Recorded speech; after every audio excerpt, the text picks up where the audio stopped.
back to the Pretty Purposeful Podcast. I'm your host, Angie Melange. I'm Candace Mabry.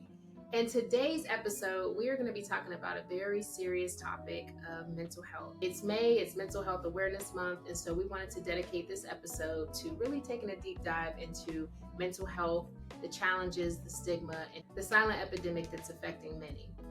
So before we dive into our topic, how have you been, Candace? Me, my sister, and my uncle, we all stay in Georgia, but we're headed to visit our cousin in Texas. Hey, Kimberly. Nice. What part of Texas? So, Dallas. Girl. Yeah. I've never been to Texas, but yeah, that's going to be fun. I've been to Houston before, but I don't think I've ever actually played in town in Dallas. Yeah. So this is going to be a fun experience. Yes. I'm excited. All right. Now, we currently on our health challenge, you all. I know. And I heard that in Texas, they do it bigger. So everything. Steaks, burgers, meals in general. So listen. Do you have a plan? My cousin made a plan. Okay. Look, she already sent a brunch place for us to go to, and she was like, "You can't come without getting some Tex-Mex." Oh yeah. So I'm like, I'm happy you brought that up. I do need to I need to be good at least half the time that I'm there. I agree. I'm just trying to hold you accountable. And I appreciate it. Because like I said, from what I've heard that the food there is amazing. And I just heard that everything is bigger. So you order you a burger, you gonna get you a half pounder. So definitely enjoy yourself. Oh. Anything else you got going on? Girl, nothing else really pressing. Yeah, nothing else. What about you, hon? Well, let's see here. By the time this episode airs, I would say I'm winding down to, graduation. Mm-hmm. So again, that's been my focus. And actually planning a vacation for us. I haven't decided yet where we're going to go, but just the past couple years have been challenging. I really haven't taken any time away from work. I just keep adding more work to my plate. But definitely look forward to getting on a beach somewhere. I know that's right. I was just saying, your girl is light, okay? I need some sun, y'all. So I'm looking forward to laying out and just getting all the vitamin D. Other than that, I had recently played a role in a movie. I mentioned this, I think I may have mentioned this on another episode, that I got my first speaking role this year. And it's a movie. It's going to actually be coming out on Tubi. Let's go. And this is how amazing God is. I actually got the opportunity to actually create a costume for the main character of this movie. I never set out to do that. I just have so many different resources. And this one right here wears many creative hats. So anything that she touches, anyone that's able to collaborate with you, they are tremendously blessed. And I know you give your all, you give more than your all, 150%. So I know. Thank you. Anything you touch will be done in excellence. Thank you. I received that. And so that's pretty much what's been up with me. And, of course, PPP. I'm so proud of us. We really have done a lot. If you guys got a chance to see the blooper reel that came out a few weeks ago, you can see that Candace said, this doesn't really work for us. And we are really just working with the resources that we currently have. I can only imagine where and what we can do, where we're going to go, as things progress. Great things ahead. The best is yet to come. Well, we're going to go ahead and dive into this topic. So, to kick off this episode, of course, I just want to kind of get your thoughts around stigma, because I know growing up, anytime mental health was mentioned or mental illness, everybody's just like, oh no, we don't talk about that in this family. It's just really hush hush, especially in the Black community, Black and brown communities. How can we start breaking down the stigma and breaking barriers to people getting access to care? So let's first talk about, what does stigma even mean? Mm-hmm. Let's define that. A stigma is when someone sees you in a negative way because of a particular characteristic, or there's something about you that's different that someone just cannot really relate to. And it also is related to having a stereotype of someone or something, right? A stigma can come from pretty much having a negative understanding of anything, especially now that we're talking about mental illnesses. For example, if you see someone violent, some people might automatically associate that with schizophrenia. Wow. And that is a huge problem because research definitely shows that many times a lot of people with mental illnesses are usually the victims and not the perpetrators of violence. Especially to those that think that people that have schizophrenia are always violent. It's very important that we educate ourselves on mental illnesses. And I had a friend check me. Mm-hmm. Literally, I think I said a comment. It was in regards to schizophrenia, and I was like, "Oh yeah, that's pretty." I think I said something like, "Whoa, that's pretty bad," and she was like, "Well, not necessarily. Mm-hmm. There are spectrums to it. Mm-hmm. Just because someone might be diagnosed with it doesn't mean that they're going to act a certain way."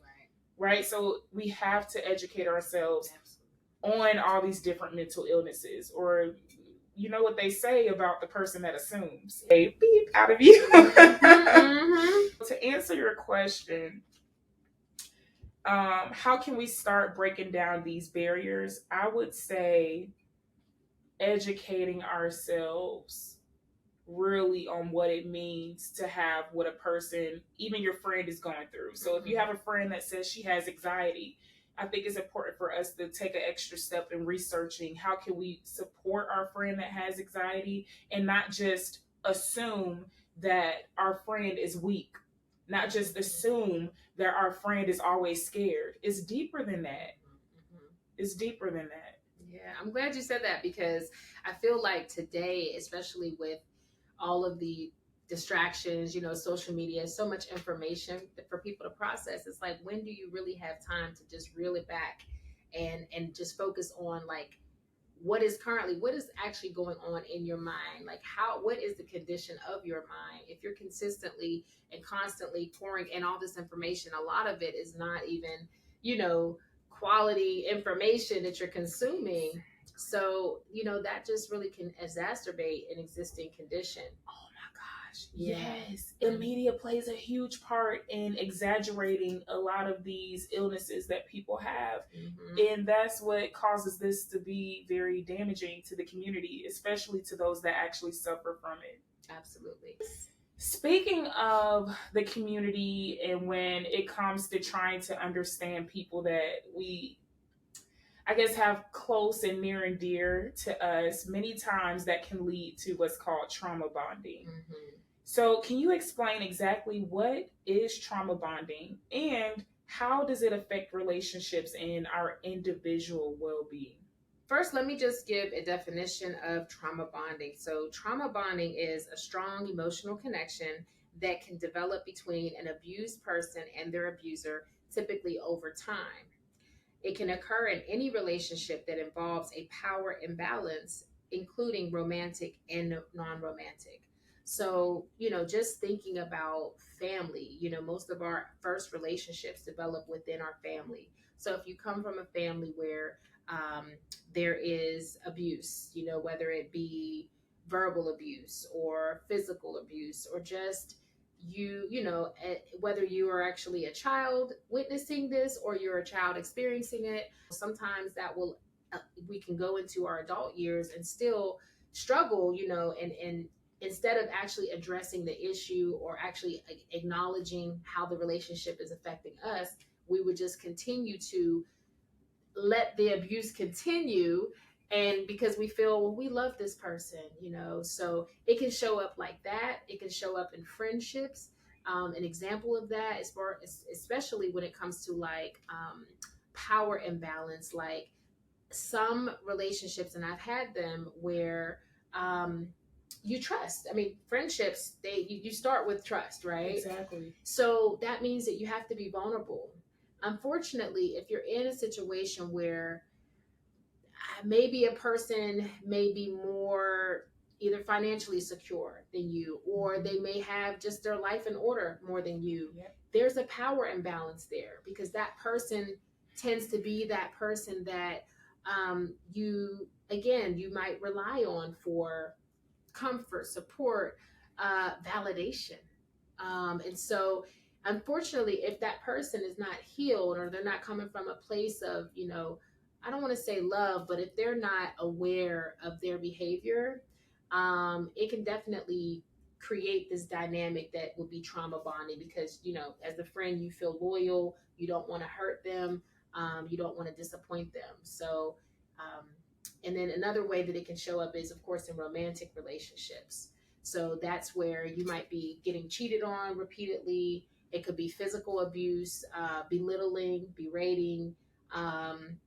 And it goes both ways, not just men versus women, but it can be women, actually abusing the men. Right. And, but the trauma bond is where you continue to go back to that person or you continue to stay in the relationship, so it's, wow, there's so many, when it comes to romantic relationships and trauma bonding, it can show up because there's dating where you might be in the beginning stage of meeting someone and that trauma bonding can show up very early on with the love bombing, the gaslighting.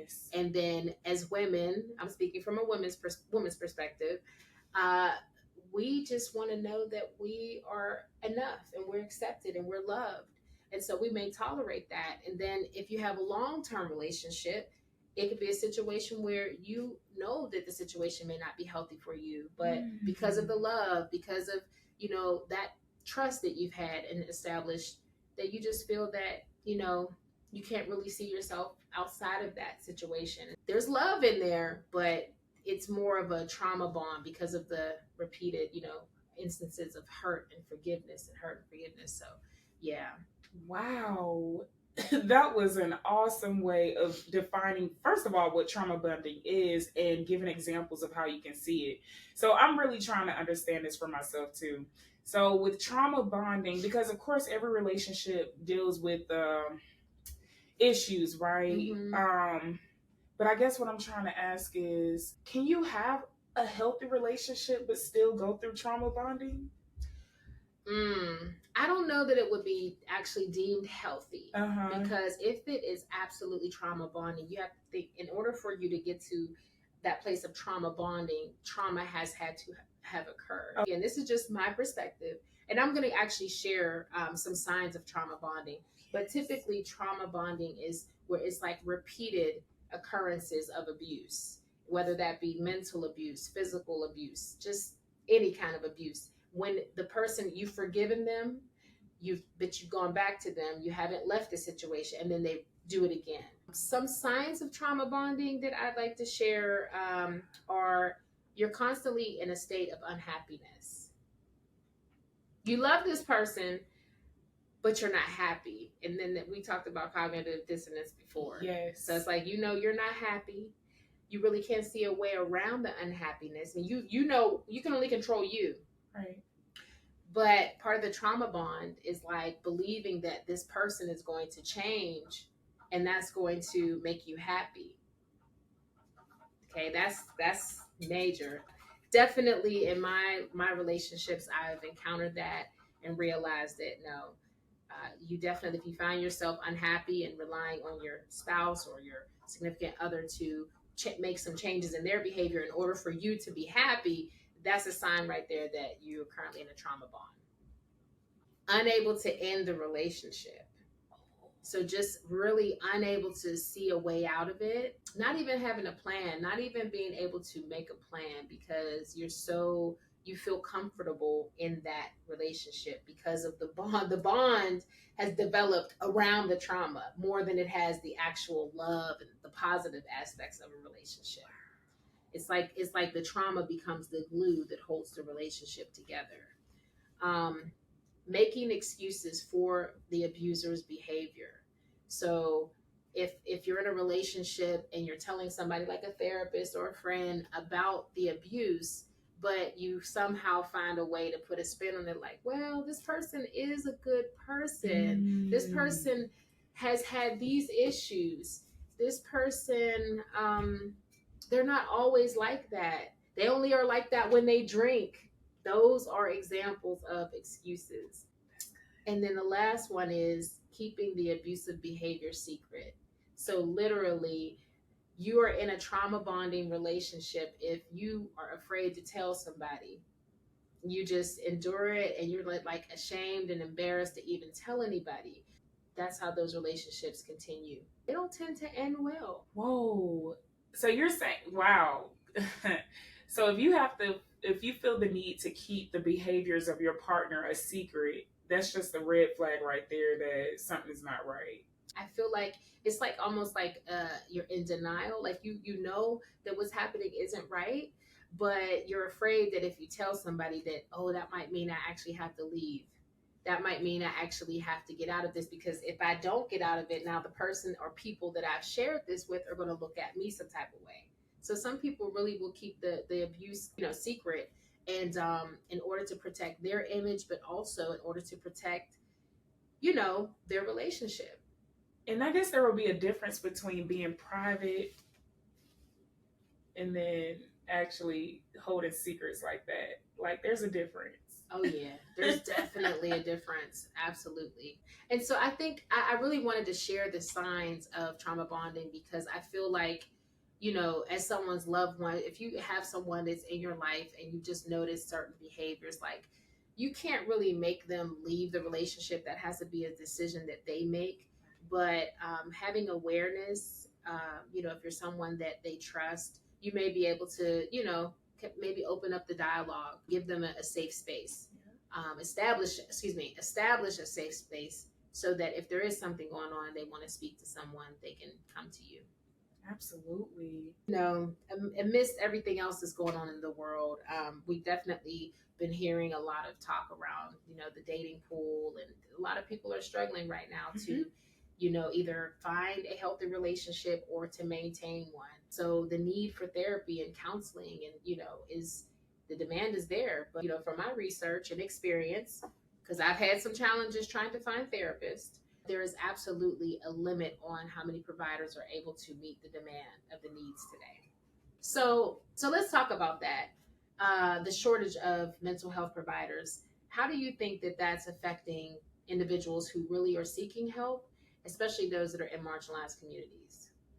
It is very unfortunate the amount of states that actually do have a huge shortage of professionals that are solely dedicated to mental health.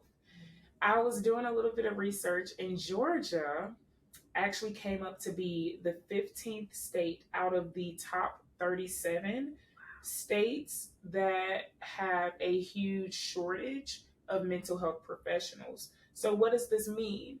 This means that the possibility for a lot of people to go untreated, to be unseen, to be unheard with a mental health illness, that skyrockets, and the probability of having a lot of people walking around going untreated, it skyrockets because the shortage, right, of people that can even provide them with that undivided attention, right? I think we were talking one day, and even you said,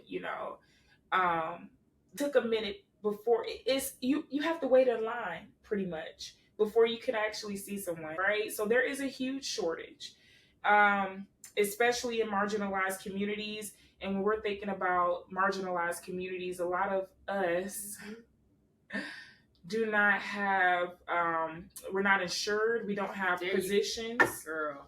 Yeah. You said it. Yes. That is, in my research that I did for my capstone, it was actually on health disparities within the African American community. And specifically, a lot of the issue was that we are underinsured. Yes. Our community is very underinsured. And even if those that do have insurance, if it's through like Medicaid, right? A lot of times they don't, individuals on Medicaid may have other social determinants that are impacting their ability to show up for appointments, to even schedule an appointment and keep it, because they worried about keeping the roof over their head, or maybe they don't have transportation, or even, I mentioned this earlier, if they were to get a telehealth appointment for a therapist, they may not have internet connection or even have a phone. So this is so significant. It's one of the reasons, Candace, why I'm so passionate about mental health advocacy, because nobody is exempt from it, first and foremost. If you're a human being, you're not exempt. If you're not directly impacted, somebody in your family, someone you love, someone close to you will encounter some mental health issue throughout their entire life at some point. I think just knowing the other barriers that we face systemically, it's so important to raise awareness about this topic and try to find alternate ways to, to address the mental health issues. And yeah, I personally have made this like part of my mission to raise awareness about mental health, breaking the stigma. Yeah. It's huge. So there are definitely some alternatives. So let's say you're listening and you're uninsured, but you know you need help. You know you need someone to talk to. We will leave a link in the description of resources that you can contact to help at least get you a start and point you in the right direction so you can get the help that you need to start off with. There are resources out there for folks that don't have the financial means to get the help that they need. So there, just keep in mind that there is hope. There's hope.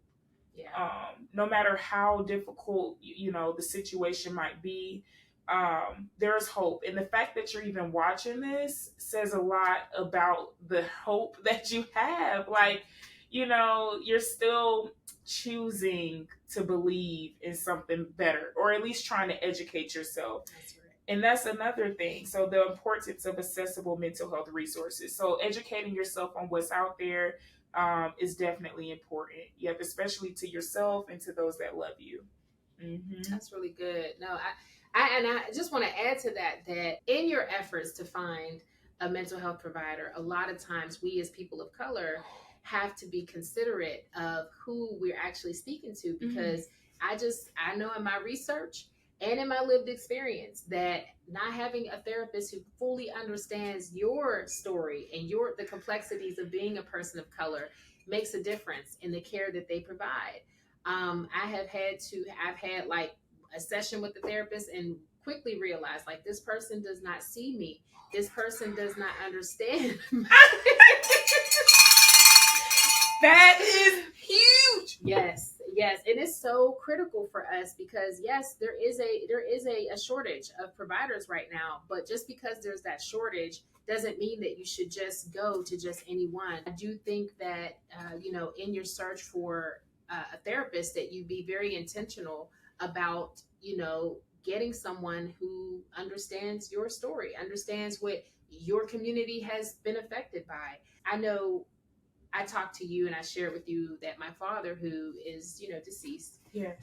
He was diagnosed with schizophrenia in his early 20s.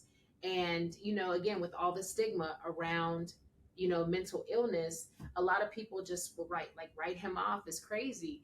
He had a temper, but I just want to take a moment and share a little bit about his story just so that people out there can understand how a person can be misdiagnosed. I truly believe that my father was misdiagnosed. And like you were saying earlier, that a lot of times people who are diagnosed with mental illness tend to be victims.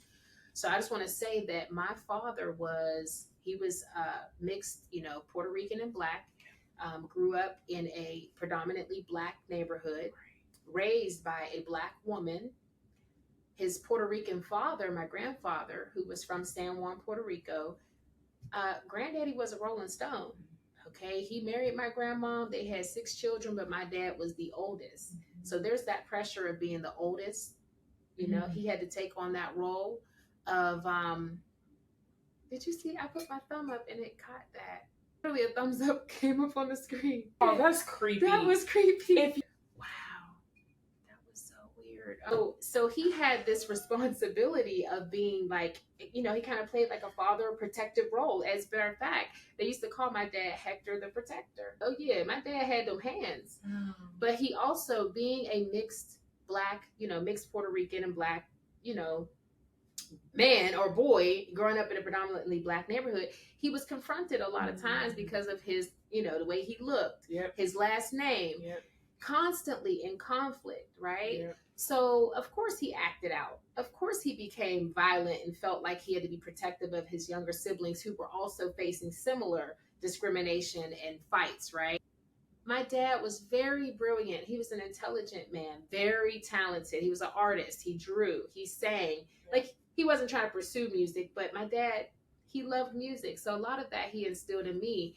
But I say all that to say that had he had been given a chance, had he had the resources and got the help that he needed to work through the impact of being bullied and being discriminated, being abandoned, had he had the help, oh my God, ain't no telling who my dad would have been today. I mean, I am sitting here, I'm a part of his legacy. So he made an impact on me, even though he struggled. I say all that to say that when he got diagnosed, I wasn't even born, y'all. I wasn't even born when he got diagnosed.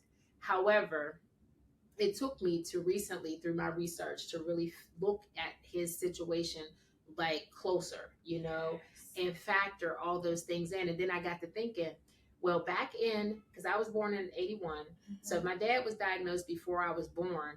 Who was diagnosing people back then? It most likely was a white man. Hello? Right? Yep.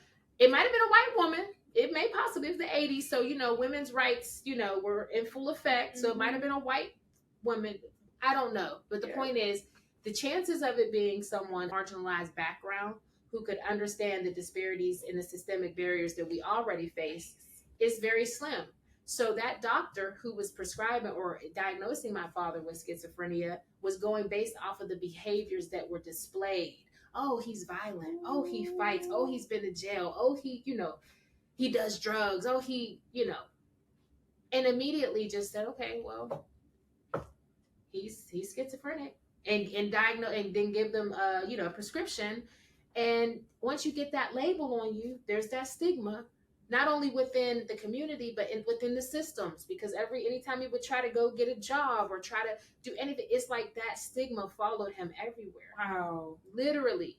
Like I said, I have to say it again, my dad was brilliant. He loved art. He would draw freestyle. He would, you know, that was his way of, you know, if he wanted to gift you something, oh, he would gift you a drawing, a beautiful portrait that he did himself.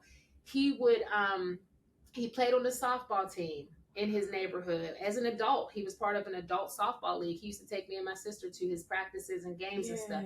My dad loved to play poker. My dad was sharp. When it came to his mind, he was brilliant. I remember my grandmother showing me a newspaper article of my dad when he was like 8. My dad saved a dog from drowning and was in a newspaper. Wow. I'll never forget that. So that just tells you his character. And I'm tearing up just thinking about my dad. Because I feel obligated now as his, you know, legacy, as his, you know, his daughter, to be a voice for him and others like him. There are other people out there right now who may not be mixed, but maybe they have been diagnosed without someone being considerate of all of the factors that impact their mental health. I truly believe that had my dad not been diagnosed with schizophrenia, the trajectory of his life would have been different. I just want to say, you know, I'm not a mental health professional. I'm not a clinician. I do have a master's in healthcare administration, and I have a very strong interest in mental health and healthcare in general. So what you're hearing from me right now is, you know, not a professional opinion. It's literally just from my lived experience. And I believe there's value in that. And if there's any providers that are watching this right now, I truly hope that you hear me and understand that there may be people that you're seeing that have been misdiagnosed. I challenge you to reevaluate them and consider all of, you know, holistically how that individual's mental health has been impacted. I know my dad would be proud of me. My dad, funny thing, I love my daddy so much and I miss him. And nobody's perfect. My dad definitely made some mistakes, but I always think about, my dad used to smoke Maverick cigarettes. And it's so crazy because I just adopted a new name earlier this year, late last year, Angie Melange, the Maverick. And the Maverick comes from the fight in me, the fight to fight for justice, the fight for the, you know, to be a voice for the voiceless. And that was the energy my dad had. My dad would have been an advocate. He would have been an activist. He was strong and he would have been impactful. He really, truly, I say he would have been, but he truly is because of the seeds that he planted in me. Rest in peace, Daddy. Yeah. He would definitely be proud of you, Angie. No doubt about that. And you are definitely leaving a strong legacy for him. from the bottom of my heart, I'm proud of you. So if there's any word stronger than proud, I know he would be that. Thank you. Yeah, of you completely. So no, thank you for sharing that. That's, and I know you truly hold him near and dear to your heart. Like, yeah. Yeah. The only other thing I can say is just like, if you have been diagnosed by someone who may not have considered your entire, a holistic view of your life and what you've been through, you may want to get a second opinion. Maybe seek out a provider that is from, the Black community, or if you're someone who is just of, marginalized community, you could be Asian and maybe you went to a therapist who just couldn't understand your culture. Yeah, we have to definitely consider that, because we can't have people out here being misdiagnosed and letting the label of whatever they've been diagnosed with kind of like define who they are. And providers, y'all have to take more accountability of that. This is serious. When you're giving someone a diagnosis, man, you really do your research. Take an interest in that particular individual's community before you even go to diagnosing. Part of your prep work should be researching, where did this person come from? What does that community, how does that community deal with the systemic barriers? We're very resilient. And when I say we, I'm speaking of Black and Brown communities. We're very resilient people. And so a lot of times because of that, I feel we may not want to admit when we're going through something. We may not want to acknowledge, that we may need to talk to somebody. And so, yeah, I would say don't be afraid of a diagnosis. Be more concerned and aware of who is making the diagnosis. And if you can't get to a provider, like Candace was saying, that there are alternate things that are available now that, we're going to share a lot of that in the description below. But we just really want to encourage you to take ownership of your mental health. In season 1, I did an episode talking about mental health, and I was talking about like mental health overall and then mental illness. So because we all have a brain, we all have a responsibility for maintaining the health and wellness of our brain, just like we do our physical bodies. So if you're not taught how to maintain your mental health, in the schools, in health class, they'll talk about, physical fitness, and you go to gym, and they might briefly touch on mental health. I think maybe nowadays they talk about it more. I'm hoping. I don't know. I hope so too. But we're not really taught how to maintain our mental health. I think the closest we ever got to maintain our mental health was going to church and praying, learning how to pray. That's pretty much it, Angie. Yeah. That's pretty much it. And you know what you just reminded me of, speaking of not really having that support in the schools? Mm-hmm. I remember when I had went through something in high school. I'm just going to leave it at something. Mm-hmm. And it really did affect me mentally. And I remember going to my guidance counselor, and I knew she didn't mean what she was about to tell me. Mm-hmm. But she told me when I went to her for guidance, and I asked her, what did I ask her? I said, hey, do you all help someone going through some mental issues? And she said, girl, I don't get paid enough for that. No, she did not, girl. She did tell me that. What? And it was at such a time where I needed to talk to somebody because I knew I was going crazy. Like, I really felt like I had nobody to talk to, no friends, my parents. I felt like they would look at me some type of way. I really felt like I didn't have nobody to talk to. So for her to say that, it really, and here's the thing, I knew she didn't mean no harm by it. Mm-hmm. She didn't understand what I was going through. Mm-hmm. But I'm so happy you're bringing awareness, and we're even doing this episode, Angie, because if you're a teacher and you have a student come to you, and you probably want to not take it lightly. Hey, can you help me out with something mentally? I was very serious when I came to her. Wow. Like, hey, do you help with someone who's going through something mentally. And when she responded that way, it was like, okay, well, I got to as if she was exempt from going through something mentally. Come on now. Come on, teachers, y'all definitely go through stuff. Come on now.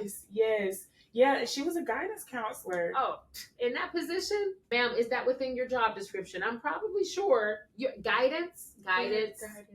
Hello. Gosh, it's a real thing. And I also love how you were talking about, being careful with who you get guidance from, the therapist that you see. I think many times some people might even step out on faith and go see a therapist, but it ends up not being the right therapist, and then you're done. Yep. Don't give up, friend. Don't give up. Don't give up. Because I'm actually kind of in that space. Yeah. I've had some experiences with some therapists, and it's like, yeah, we not it. And you know what? I just recently seen a commercial where they were saying, it was like a commercial, I don't want to say the name of the company, but it's a popular like online mental health resource. Yes. And they were saying even therapists go to therapy. And I know that because I'm friends, or I had a friend that was a therapist and they went to therapy. So I already knew that, like, come on now, they're not exempt from having mental issues. Oh, no. Hopefully your therapist does have a therapist, right? But I appreciate that company is being transparent like that. And again, that's helping to break the stigma, because you realize, like, just because a person has a title does not make them exempt. The same as like your doctor could be obese. Meanwhile, they telling you, your BMI is a little too high. Well, what you doing? Because you're supposed to be the role model. That right there should let you know you have doctors that smoke. Yes. They're still human. So that's another thing that can help break the stigma, that just realizing that these providers are not exempt from having mental health episodes. And they can be episodes, literally you could go through a bout of depression because of something that happened. You could go through grief, and grief can turn into a long-term depression. These are things that are unexpected. So we just want to encourage you all to be diligent about finding a provider that is going to work for you, and not giving up. Not giving up. So there's definitely a lot of resources out there online, but also we do have to be mindful of the impact of, things like social media and how that can affect our mental health. With that said, it does feel like nowadays with, the heavy usage of social media for just about everything, there is like a disconnect, between people, relying on technology. I agree. There is a disconnect between people and relying on technology. Speaking of technology, I want to talk about pretty much mental health and it being in the age of automation, right? I walked into Racetrack a couple of days ago, pumped some gas. I needed to get my receipt, okay? I didn't want to buy anything from the Racetrack. I walked up to the front and I seen 3 or 4 self-checkout registers. There were only 2 people in the back, and it looked like they were really busy. And I was just like, oh, I just need a receipt. And so he, comes up to one of the registers, and he's like, hey, how may I help you? I seen it said co-manager. And I was just like, yeah, I just need a receipt. And he's like, okay, here you go. And then that was it, But when I walked up to those self-checkout registers and I seen it, and I was just like, wow, this makes me appreciate Chick-fil-A. Here's why. Because Chick-fil-A intentionally has people in front of you, greeting you, there to communicate with you. It says a lot for a fast food restaurant to have a personalized greeting. But like the first time I experienced going through Chick-fil-A's drive-through and I saw them, in my mind I was thinking, okay, maybe the machine is broke. The little speaker thing that you could talk through. I'm like, maybe that's broke, and that's why they got people out here taking orders. Thought it was just a one-time thing. But then now it's like I look forward to that, because those people that are taking your order, like, they make sure they got it right. They take your payment right there. So yeah, I'm sorry, I didn't mean to interrupt, but yeah. No. And I'm happy you mentioned that. You thought something was wrong, but no. Chick-fil-A intentionally created that process, that system. No, y'all, we gonna talk to our customers face to face. You're not gonna be a machine. We're gonna talk to them. That is huge. Absolutely. In this age where everything is a lot of these jobs are getting replaced by machines. Very true. Which is scary because you think we see mental illnesses now. Yeah. You think we have a silent epidemic of mental illnesses now. Yeah. Oh my gosh, wait until the plan continues the plan as far as having so many things or jobs taken away because they're being replaced by machines. Yeah. Like the heart and the soul. Machines don't have souls. No. And I mean, I remember you were saying that like just having that person greet you, or no, actually, I think you were telling me about a time where you had just randomly said something to somebody. Tell me about that. There was a time I went shopping. I think it was at Nordstrom, girl. Mm-hmm. And I said, just hello, how are you? Thank you so much. Was this the person that worked there? Yes. Okay. She worked there. She was I think she was the cashier. Mm-hmm. And she stopped and looked at me and was like, thank you for seeing me. A lot of people just, come and go. They don't even acknowledge that I exist. Wow. And they just mind their business and go on about their day. And yeah, that I was shocked to hear her appreciate me just basically being a human being and recognizing the fact that she's a human being. Yep. Absolutely. So I'm like, wow, the times that we live in now. Yeah, we definitely have to be very intentional about that human connection these days because, like you said, they've set it up with social media that everything is online. Yes. Even, I mentioned this in the previous episode that like even my mother knows about YouTube. I never thought I'd see the day where my mom would be talking about things online. Yes. And she doesn't even own a computer. She has a smartphone and a smart TV. Oh, she'll let you know, I got a smartphone, baby. She got a smart TV. But my mom is not on the internet like regularly. There's no reason she's not on there at all. So we really nowadays have to be very intentional. And this is why I was saying, when I was out there driving Lyft, I appreciated having that human connection, having that opportunity to remind people just how important the human connection is. And, for those of y'all who are just tuning in, this is your first time seeing the Pretty Purposeful Podcast. That's how I met my amazing co-host, is because I was just, open to having that connection. Well, I recently heard people talking about the difference between driving for like Uber Eats and DoorDash versus like Uber and Lyft, where you're like, you got people in your car. Right. There are some risks that come with it, but y'all, when I tell you there are some amazing blessings and encounters that you can have just by opening up yourself to just connect, just be a human and see those people that you're transporting. Yeah, definitely got to keep the human connection. It's so important. In fact, my therapist told me I need to get out more. Really? He's like, I want to, encourage you to put yourself in social settings. Mm-hmm. I travel a lot, y'all. So as I travel, he's like, just don't go back to the hotel and be isolated. Yeah. Purposefully go out, intentionally, put on something nice. Yes. Go mingle. Yeah. Put yourself in social environments. I thought about, we were talking about human connection. Lenny Kravitz just dropped a new single, and it's a beautiful song, you guys. It's called Human.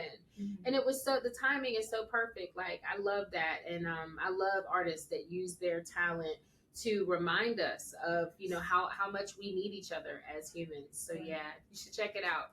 Just this platform alone, even though we are online, we are wanting to connect. We're wanting to create a community, a safe space for, like-minded people, just people in general who are seeking information and resources so that they can become a better version of themselves.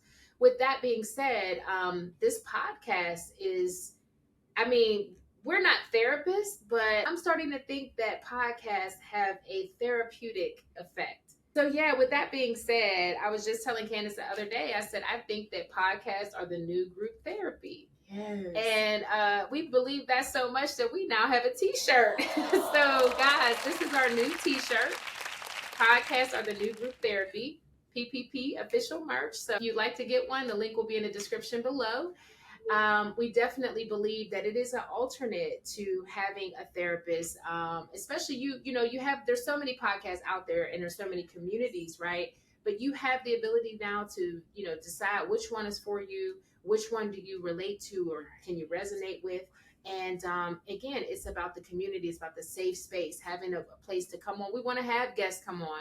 We want to have our audience engage and share their insights and even ask for advice, or if there's a way that we can connect our audience with resources. That's what we're here for. We're trying to build community. Candace, how do you think podcasts like ours can be a supportive and safe space for listeners? It can be a huge supportive, safe space for listeners because, like I said, and like we even discussed, many people don't even have financial means to go to a legit psychiatrist or psychologist or even a therapist.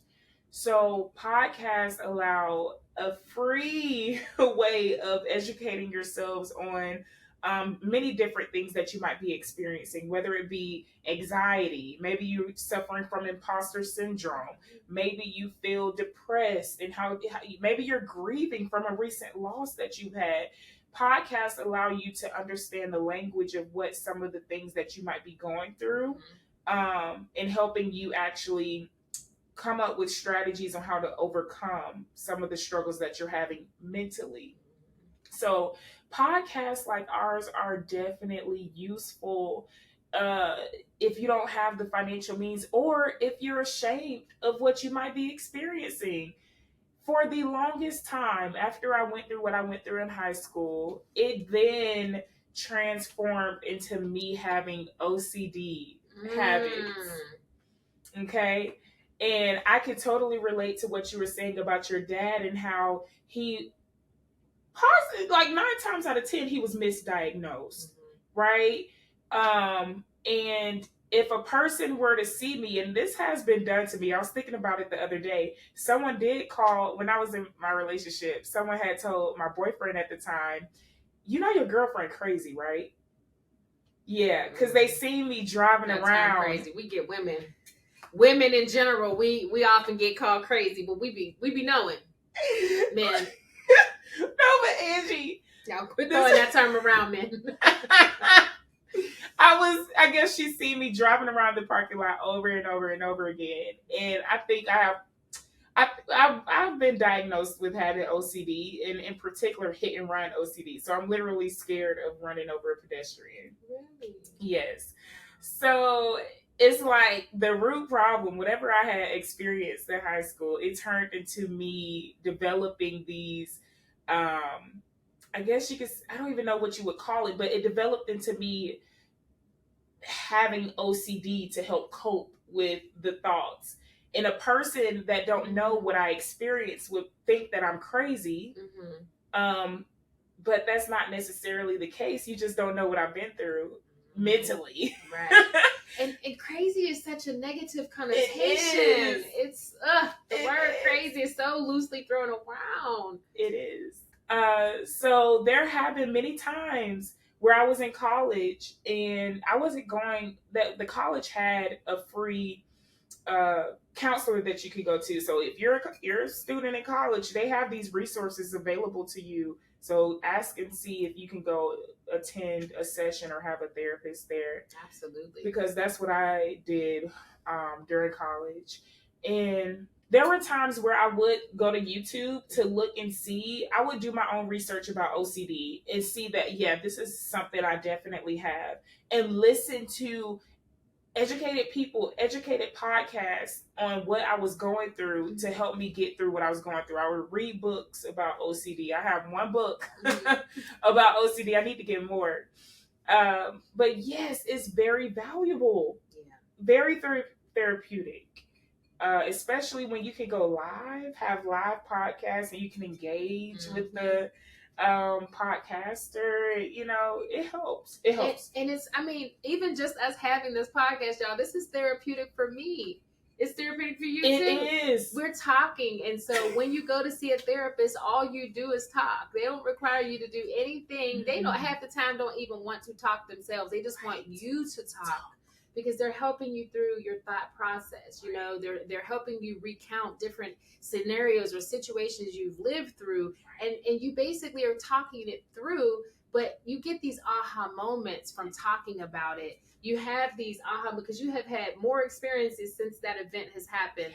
And so sometimes, you know, yeah, you can come to those conclusions yourself, but talking it out, I'm telling you, like you do arrive at some new revelations about the situation.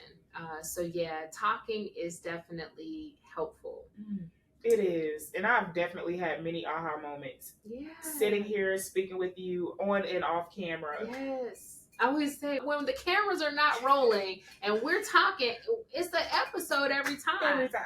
And so yeah, that's why I'm just so glad that we are doing this work, because somebody out there needs to have their voice heard, you know, and sometimes just us just sharing our stories, somebody out there can be like, you know what, I'm not alone. I thought I was the only one. And here these women are sitting up there. We ain't perfect. We are still growing. We do not sit high and mighty. We don't think that we're better than anybody out there. So please don't mistake, you know, the fact that we have this platform, and it is very intentional what we're doing right now. We literally are using what we have, talent, skills, knowledge, experience, etc., right, to be able to do something purposeful that is, at the end of the day, is for the greater good, you know. So we just encourage you all to not be intimidated, right, to see us like we want to see you all. And this is a safe space. We will definitely continue to be a resource for those of you out there, especially those who may not have insurance or have the financial ability to afford a therapist. Wow. So you guys, we can't believe we are already at the end of this episode. This is Mental Health Awareness Month. Of course, if we could do every episode and touch on this topic, we can and we will when it's relevant, because this is not going away. We are actually living through a silent epidemic, and everybody deserves the ability to get help and to have their mental health be prioritized. Yeah. So before we sign off, Candace, is there anything else you want to add? I would just say, have the courage to ask for help, like my sis Angie said earlier.